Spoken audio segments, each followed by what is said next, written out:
করেছি, 1 টাকা পয়সার দুর্নীতি যদি ইসলামী ছাত্র শিবিরের বিশ্ববিদ্যালয়ের ছাত্র সংসদের নির্বাচিত প্রতিনিধিদের নামে দেখাতে পারো, তাহলে আমরা দায়িত্ব ছেড়ে দিব।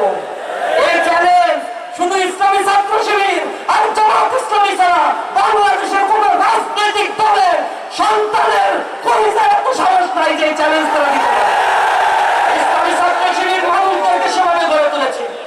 আজ যারা নির্বাচন করছে বাংলাদেশের প্রত্যন্ত এলাকাগুলোতে দাঁড়িপাল্লার পক্ষে, এই মানুষগুলো ইসলামী ছাত্র শিবির তিলে তিলে তৈরি করেছে, আজাদের সন্তানদের তৈরি করেছে, আগ্নেয়গিরির লাভা হিসেবে তাদের তৈরি করেছে। আর আমরা এই বাংলাদেশে যদি কেউ ভোট ডাকাতি করতে চায়, দুর্নীতির অভয়ারণ্যে পরিণত করতে চায়, তাদের সাথ দেব না। তোমরা সন্ত্রাসী কাজ করছো। ইতিমধ্যেই ঢাকা সহ বিভিন্ন জায়গায় আমাদের বোনেদের গায়ে হাত দেওয়া হয়েছে, আমাদের ভাইদের গায়ে হাত দেওয়া হয়েছে, রক্তাক্ত করা হয়েছে। আমরা ধৈর্য ধারণ করে আছি। ইসলামী ছাত্র শিবিরে অসংখ্য ভাইকে ইতিমধ্যে রক্তাক্ত করেছে সারা বাংলাদেশে। আমরা ধৈর্য ধারণ করেছি।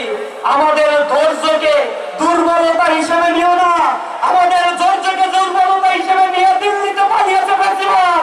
আমাদের ধৈর্যের পরীক্ষা নিও না।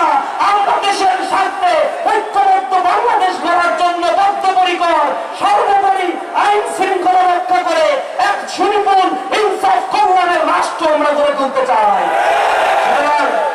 আগামী 12